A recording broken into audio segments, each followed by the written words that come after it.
Assalamualaikum warahmatullahi wabarakatuh. Waalaikumsalam. Alhamdulillah,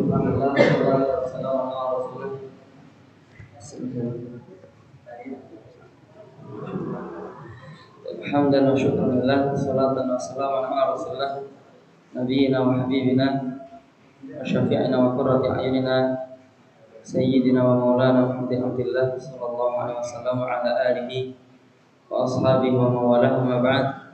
Allahumma fa'na bima 'allamtana wa 'allimna ma yanfa'una wa zidna ilman fi ilmina ya rabbal alamin. Alhamdulillah, Bapak sekalian, segala puji bagi Allah SWT. Alhamdulillah kita dipanjangkan usia kita ya, sehingga kita ketemu bulan Ramadan lagi yang penuh dengan berkah ini dalam keadaan sehat walafiat. Mudah-mudahan kita bisa memaksimalkan waktu-waktu di bulan Ramadan ini dengan dekat ke Allah Subhanahu wa taala. Dan di antara penamaan bulan Ramadan seperti yang kita tahu adalah Syahrul Maghfirah, yaitu bulan ampunan. Karena memang orang kalau ketemu Ramadan pasti Allah ampuni. Nah, kecuali mereka yang memang tidak mau Allah ampuni. Nah, hal ini juga Rasulullah sudah mengingatkan kita semuanya, rahimah anfurajulin, rahimah anfurajulin, rahimah anfurajulin. Sungguh orang itu sangat merugi, sampai diulang 3 kali, yaitu man adraka Ramadan wa lam yaghfir lahu. Dia ketemu bulan Ramadan tapi tidak diampuni. Nah, dan memang fokus kita di antara selain ngaji ya, yaitu memang banyak-banyak pada istighfar. Bahkan ibunda kita Aisyah radhiyallahu anha itu bertanya kepada Rasulullah terkait doa apa, bacaan apa yang beliau baca ketika ketemu malam Lailatul Qadar. Kan cuma diajarin Allahumma innaka afuwun tuhibbul afwa fa'fu anna atau fa'fu anni. Nah, yaitu minta ampunan lagi. Dan kita semuanya sepakat bahwa yang bikin hidup berantakan itu ya cuma dosa, nggak ada yang lain. Nah, kalau di akhirat itu udah jelas, wa amma man khaffat mawazinuhu fa ummuhu hawiyah. Kalau amalan ibadahnya ringan berarti dosanya lebih banyak, maka tempatnya adalah hawiyah. Wa ma adraka ma hiya narun hamiyah. Kamu tahu nggak apa itu? Dia adalah api neraka yang menyala-nyala. Adapun di dunia dampak dosa itu banyak sekali. Di antaranya adalah diharamkannya rezeki, diharamkannya ilmu. Padahal kita bisa mendekat dengan Allah itu ya dengan ilmu, tanpa itu ya susah. Nah, urusannya nggak beres-beres. Nah, semuanya dipersulit. Itu semua gara-gara dosa. Nah, nanti di bab ini kita akan belajar bagaimana membersihkan dosa, yaitu dengan cara taubat.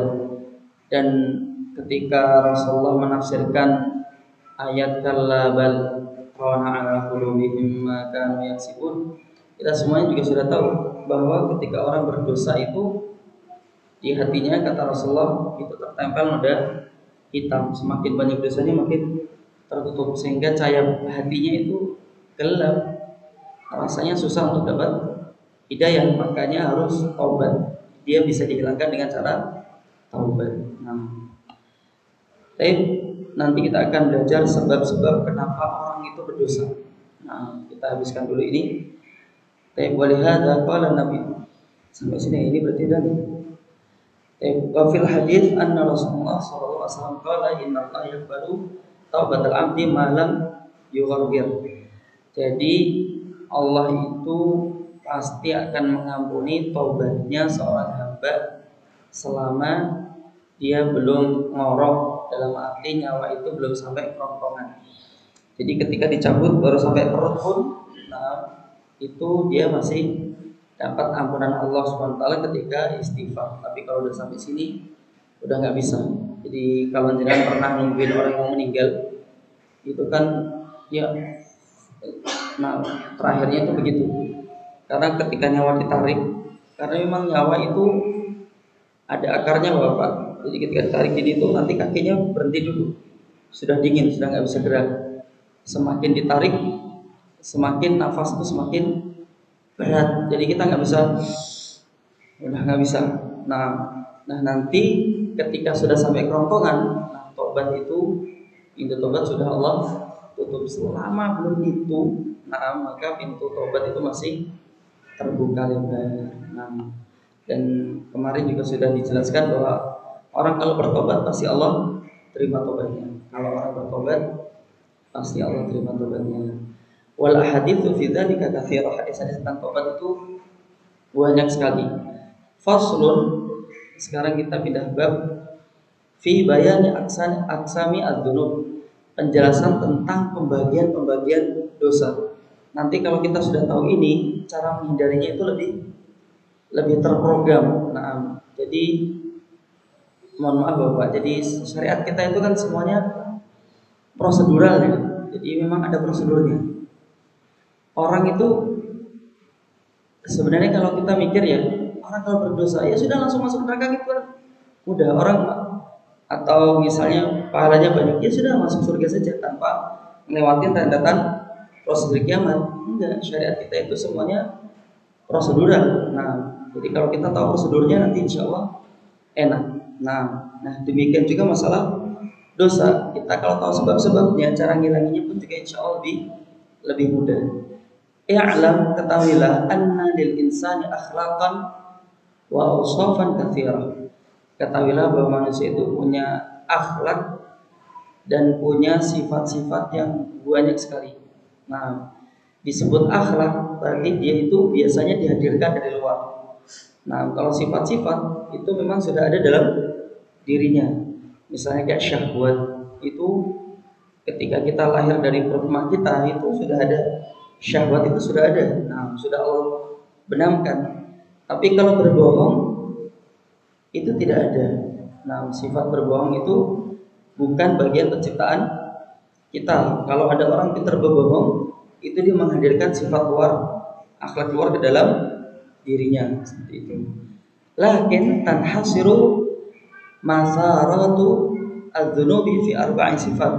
Akan tapi sumber-sumber dosa itu terkerucut pada 4 hal. Jadi sebab orang berdosa itu yang 4 ini toh. Nah, asal kita tahu insya Allah nanti mudah. Ahaduha sifatun rububiyah. Salah satunya adalah sifat-sifat Allah Subhanahu wa taala diambil oleh seorang makhluk, diambil oleh manusia. Wa minha yahdithu al-kibru wal fakhr. Yaitu misalnya dia muncul sifat sombong. Sombong ini kan sifat Allah Subhanahu wa taala. Nah, di antara asma Allah yang juga sifatnya adalah al-mutakabbir. Nah, kita nggak boleh punya sifat sombong. Kalau Allah sombong karena memang punya segalanya. Nah, sedangkan kita nggak punya apapun. Semua yang ada di diri kita ini sifatnya amanah. Karena sifatnya amanah harus kita jaga. Makanya para ulama itu banyak yang mengatakan donor ginjal misalnya gitu itu nggak boleh, haram. Walaupun orang lain sangat membutuhkan tetap haram. Kenapa? Karena status ginjal ini amanah, nah bukan milik kita, tidak bisa kita berikan ke orang lain. Lanjut lagi, wal fakhr, rasa besar. Nah, wahubul madah wa thana, suka dipuji. Nah, wal izz, nah suka dimuliakan. Wa talabul isti'la, dan berusaha untuk menguasai. Nah ini semua sifat-sifat Allah Subhanahu wa taala yang harusnya kita tidak boleh punya. Mari kita lihat ucapan Nabi ya. Kata Rasul itu, ma akal tu muttaqi'ah. Jadi aku nggak pernah makan dengan cara bersandar. Jadi Nabi itu nggak pernah makan dengan cara bersandar. Bukan dosa, nah, tapi memang Nabi nggak pernah makan dengan cara bersandar. Kenapa wahai Nabi? Innama ana abdu. Karena aku itu hanya seorang hamba. Budak itu gimana sih? Kita harus paham status kita. Budaknya Allah harus peranginya seperti budak. Gak boleh peranginya seperti Allah yang besar gitu, yang sombong itu gak boleh. wa nahwi dzalika, dan semisal itu. Wa hadhihi dzunubun muhlikat, dan ini adalah dosa-dosa yang dapat membinasakan seorang hamba. Bahkan Rasulullah sampai mengatakan ya, la yadkhulul jannata man kana fi qalbihi mithqalu dzarratin min kibrin. Orang enggak bisa masuk surga langsung selama dalam hatinya itu ada sebesar biji, sebesar zarrah dari sifat sombong. Zarrah itu kalau kita buka tafsirnya para ulama berbeda-beda. Nah, ada yang mengatakan semut kecil. Nah, tapi ada lebih setuju yang mengatakan dia sesuatu yang tidak susah dilihat oleh mata, jadi kecil sekali. Nah, misalnya kayak debu itu nggak kelihatan, tapi kalau nempel di kaca kelihatan, saking kecilnya. Nah, itu sebesar itu aja sifat sombong. Itu menyebabkan orang nggak bisa masuk surga langsung, harus mampir ke neraka dulu. Mampir itu bukan berkunjung sebentar terus keluar begitu. Soalnya mampir itu dilempar dulu, jatuh dulu ke bawah. Dalam riwayat Muslim itu disebutkan yurwa annal hajara turma min syafati jahannam. Jadi ada sebuah riwayat disebutkan bahwa besok sebelum orang dilempar ke neraka itu ada testing, batu dilempar ke neraka jahanam dari bibir jahanam, neraka jahanam.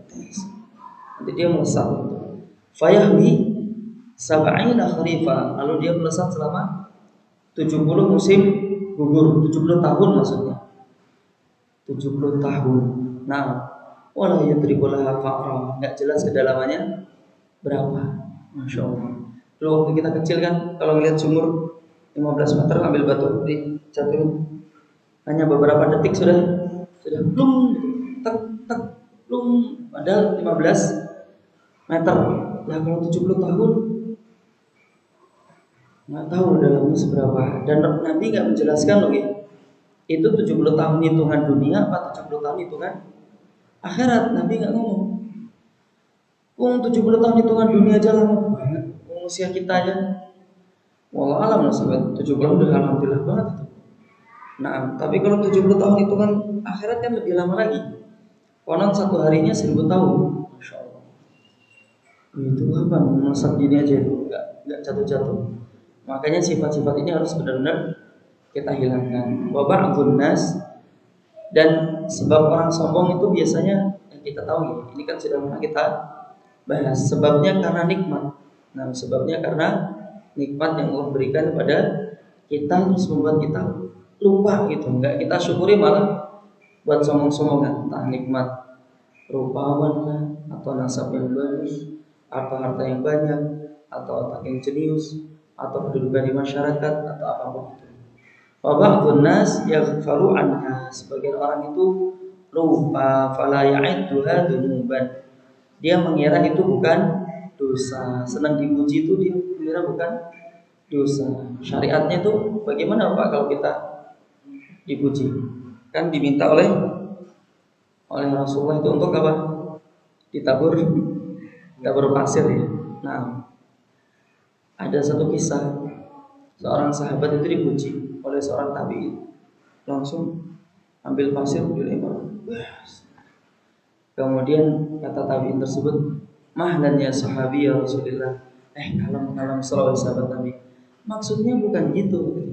Maksudnya cukup kamu bermuka masam aja. Bayangkan seorang sahabat diceramahin oleh seorang tabi'in. Langsung kemudian sahabat itu marah. Ifhamu kama fahimna wa illa tadillu. Pahamilah teks hadis ini dan ayat-ayat Al-Quran yang lain sebagaimana kami memahaminya. Kalau kalian nggak pahami seperti itu, kalian bakal sesat. Kata sahabat tadi. Allah Ta'ala. Lanjut lagi. Nah, paling tidak ketika kita nggak bisa melakukan itu ya, enggak kita langsung berdoa sama Allah ya. Allahumma la tu'akhidni bima yaqulun, ya Allah janganlah Engkau yang menghukumku dengan apa yang mereka ucapkan. Mereka mujiku. Jangan menghukumku dengan apa yang mereka ucapkan. As-saniyatu, yang kedua, sifatun syaitaniyah, yaitu sifat-sifat setan. Nah, kadang seorang hamba itu mengambil sifat setan. Apa itu? Wa minha di antaranya yatasya'abu al-hasad. Nah, yatasya'abu al-hasad yaitu muncul dalam dadanya itu sifat hasad. Namanya yatasya'ab sampai bikin apa ya? Bikin sya'bun itu kan suku. Jadi sampai beranak-pinak banyak gitu. Jadi hasadnya nunggu terus.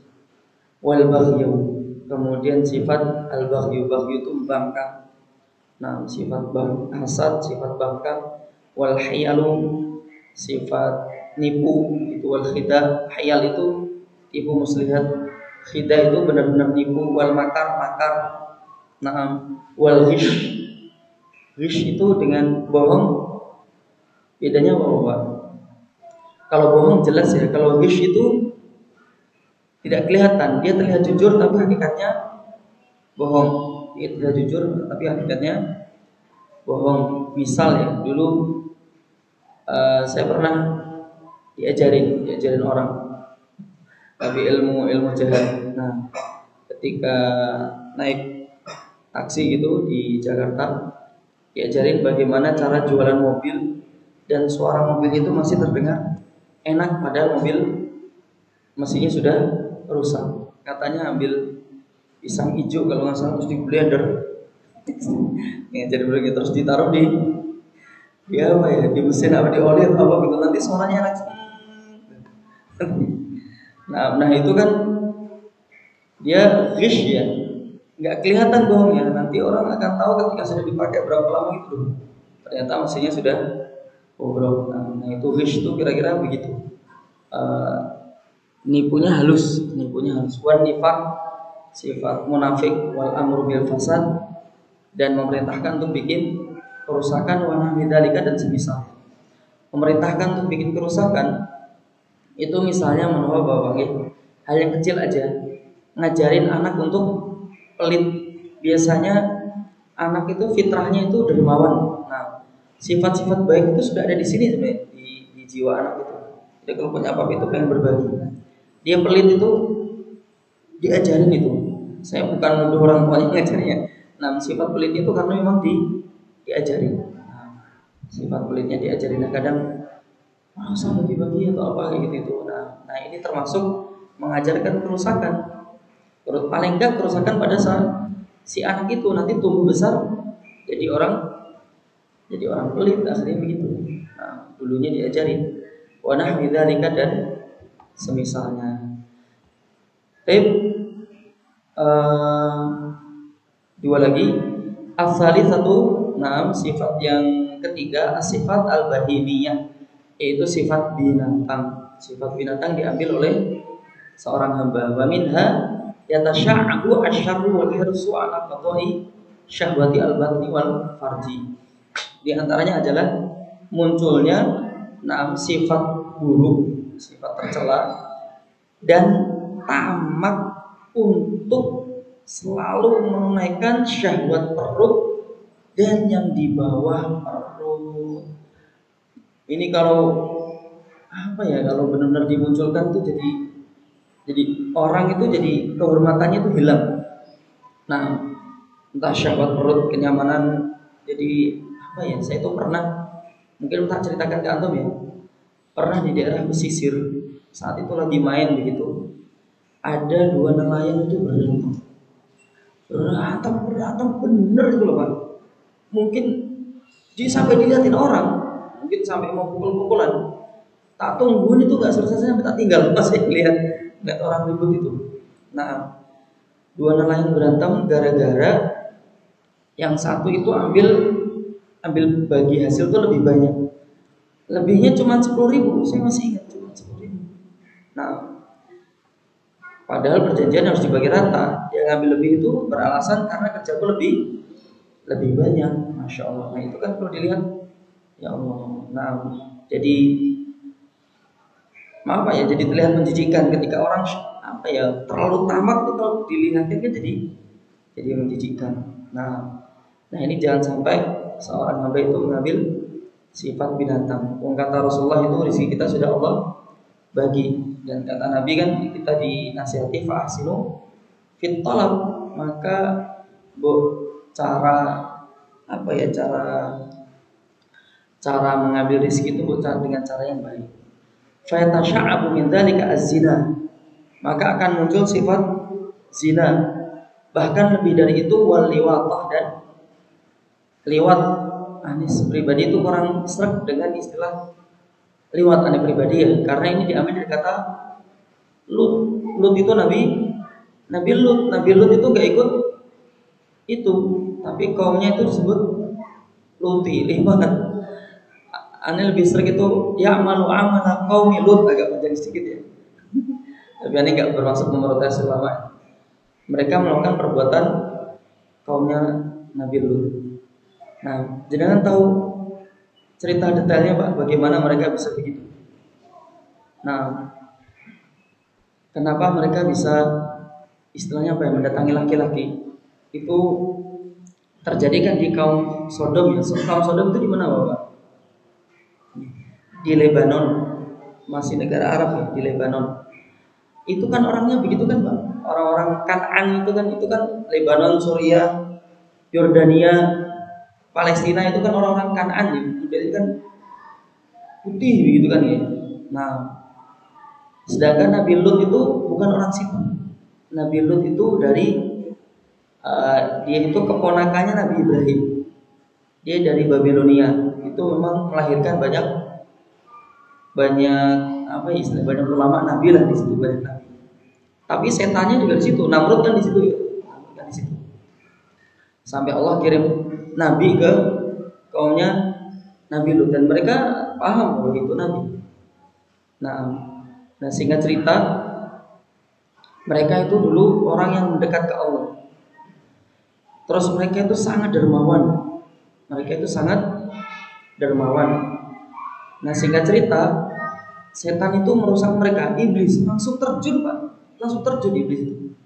Ini kan terjadi zaman dulu gitu ya.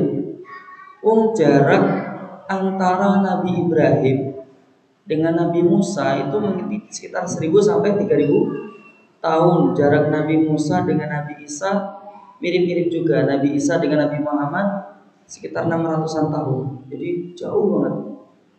Nah, jadi nggak masuk akal orang melakukan apa ya, sodomi itu nggak masuk akal. Nah, singkat cerita, mereka dermawan. Jadi sampai suku-suku luar itu datang itu, dalam kisah Israeliat ya, sampai minta begitu dikasih. Mereka dermawan sekali. Hasil panen mereka luar biasa. Singkat cerita, sama setan itu langit ditahan, atas izin Allah kan bisa. Nanti Dajjal begitu juga kan Pak. Nah, di airnya itu ditahan begitu atas izin Allah. Kemudian dari tanah itu juga dimatikan gitu, sehingga hasil panen mereka itu gagal. Nah, gagal sehingga mereka jatuh miskin, tapi masih dermawan. Kemudian muncul seorang kakek-kakek seperti tetua begitu, kayak ulama begitu, padahal dia itu iblis. Ngomongin ke mereka bahwa ini gara-gara kalian itu punya sifat dermawan, makanya kalian jadi susah. Coba kalau kalian tahan harta kalian, maka kalian punya bekal saat paceklik begini. Nah, sehingga mereka jadi pelit. Setiap orang datang ke situ nggak dikasih, tapi masih pada datang. Diusir, dilempar, tetap masih pada datang. Akhirnya singkat cerita, di kerumunan orang begitu, di situ itu ada anak kecil yang tidak dikenal, laki-laki. Nah, 2 begitu. Nah, dua-duanya setan. Singkat cerita, pendatang seolah kan minta apa begitu, terus kemudian direcetin gitu Pak celananya, terus disodomi. Dan anak itu terlihat sangat buatan. Padahal orang-orang Lebanon itu kan udah buatan-buatan, tapi itu lebih buatan lagi. Masya Allah. Nah, kemudian tetua itu ngomong, nanti setiap ada yang datang ke kita, lakukan seperti ini biar gak datang. Nah, mereka lihat pemandangan itu. Akhirnya setiap datang itu terus disodomi. Akhirnya nggak ada yang datang. Tapi lambat laun, mohon maaf Pak, jadi mereka itu terus ketagihan begitu. Karena nggak ada yang datang, akhirnya masya Allah menjadikan sekali. Nah mereka akhirnya saling sodomi, bahkan bapak ke anak-anak bapaknya menjadikan begitu. Terus kemudian datanglah Nabi Lut alaihissalam mengingatkan mereka, terus kisahnya seperti apa, seperti yang untuk tahu itu. Mereka nggak mau dengar dan sebagainya, terus Allah binasakan. Nah, wasariqah dan mencuri, wa akhadhu al-hitam li ajli asyahwat, dan mengambil, intinya mengambil hak orang ya untuk menunaikan syahwat. Tim, tak kira itu Pak. Nah, insya Allah di pertemuan berikutnya kita akan bahas tentang sifat binatang buas. Kalau ini binatang secara umum, nanti kita akan bahas sifat binatang buas. Nah, jadi ini semua kan syahwat ya, syahwat perut dan yang di bawah perut. Tim, tak kira cukup, kita tutup dengan bacaan doa kafaratul majlis. Subhanakallahumma bihamdika, asyhadu an la ilaha illa anta, astaghfiruka wa atubu ilaik. Wassalamualaikum warahmatullahi wabarakatuh.